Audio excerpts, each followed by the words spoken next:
Hi, man. Thanks very much for coming back to the grassy knoll. Oh, thanks. I don't mind it at all. I hope you feel more comfortable. I mean, you had a lot of doubts, I guess. You know, you expressed as much in emails that went back and forth between us. But you make it right. I mean, a lot of people who had questions about this, in the sense that they might have been naysayers or critics, aren't necessarily in that status right now. So thanks a lot for coming on, and let me just get this down before we start. If people want to, either right now or when they listen to this in the archives, check out what you've written much about what you're going to speak to today. They can do so at atgpress.com. Is that correct? Yeah, that's right. All right, and I put a link that would bring them right to your particular portion or section of that website, so they can hit on that. If you go to visigoth.com and look in the either in the upcoming shows or in the audio, which we still have the last 3 segments with the I-Man, you'll be able to get right to his page. So if he refers to such, I know I'm going to go there, and I would suggest you do too. I want to also add one other change, if I could, before we get into the good stuff, and that is, if you want to IM instant message, you can.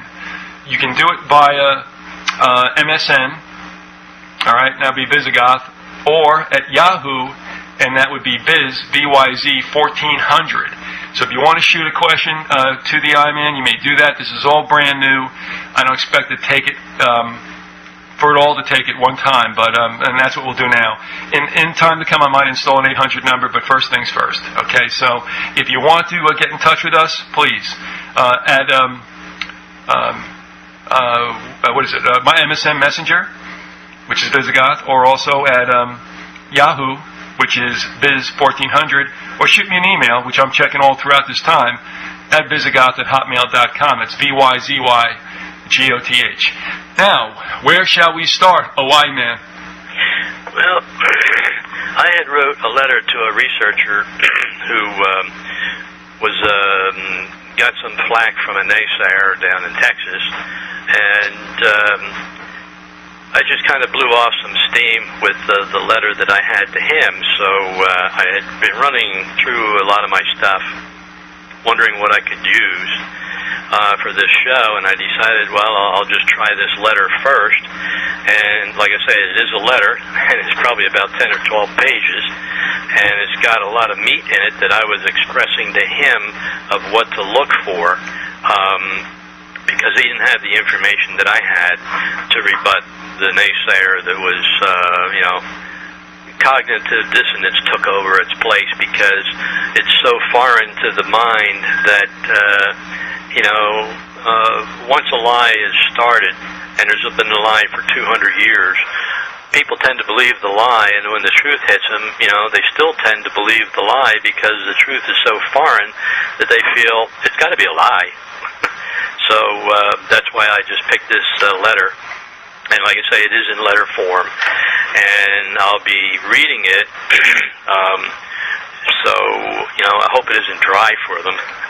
Well, I mean, just before you start, I'm really bad about interrupting you, but when you say it's been alive for 200 years, the length of time doesn't make it any more true, or true at all. But aren't we really facing the situation, though, I-Man, that there's been a lot of lies that were constructed 200 years ago, and we really, most of us have never hit upon the fact that we're encompassed by them. Right. That's true. It's just like all the lies that the president says and the government says today. That even like Roosevelt during the war, there was lies that the Japs, came after us when, in fact, Roosevelt, right after he got into office in 1933, wanted to create a war with Japan because it had to protect the Rockefellers' oil fields in China. And it wasn't known until, just recently what FDR did and how bad he was, and he allowed the attack to happen to goad the people into standing behind him to institute World War II. So, a lot of things come out, 10, 15, 20, 30, 40, 50 years later. But this is so big that they can't allow this truth to come out, and it's by going through a lot of different cases and reading the actual words of the cases, and it's put me in mind of just recently the fact that today's kids can't even locate most of the states in the country. Oh, did you hear that yesterday? Yeah, well, I had seen that quite a few times before on the emails, before it hit the major, news media.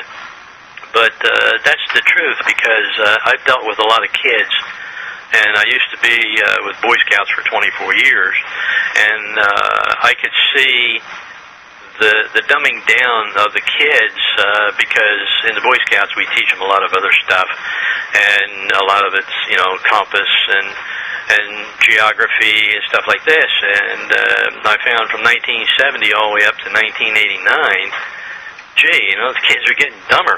They're not getting smarter. Right.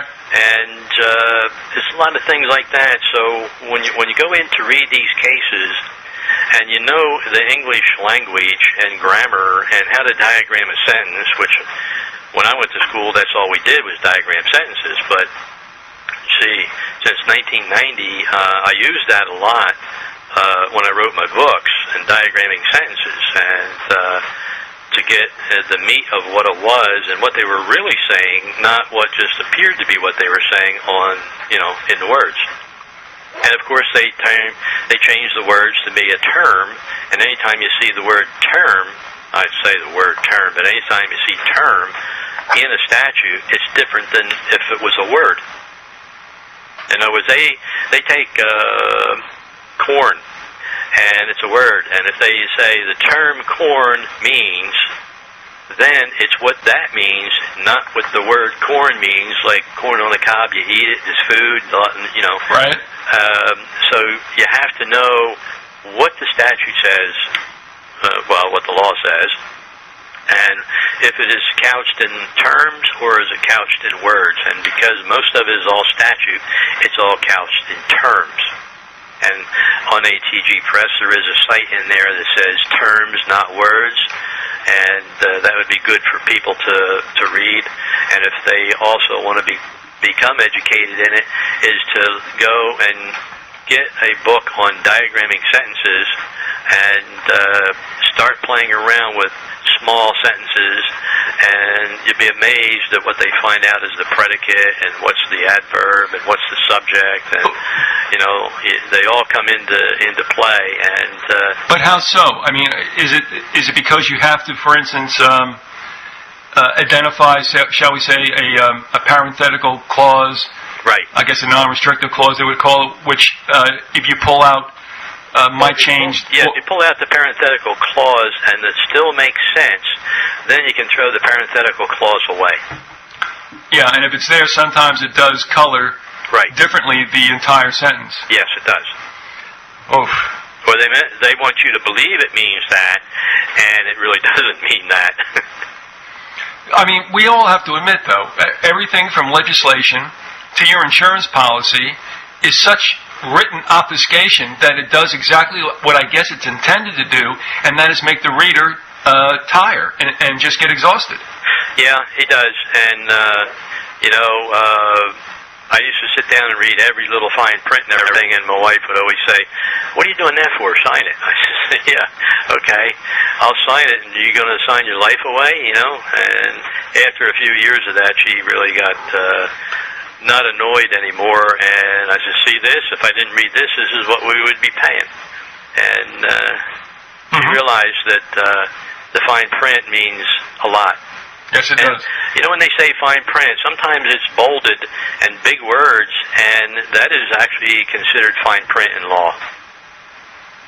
Yeah, well, I mean, they can do it right in your face. It's the way in which they do it. Right. And at what point they put it in. I mean, because if they can put it, 17 paragraphs deep, you're likely not to get there. No. So Most not necessarily fine print, but certainly buried for your... I wouldn't say for your... Yeah, well, most of the time, if people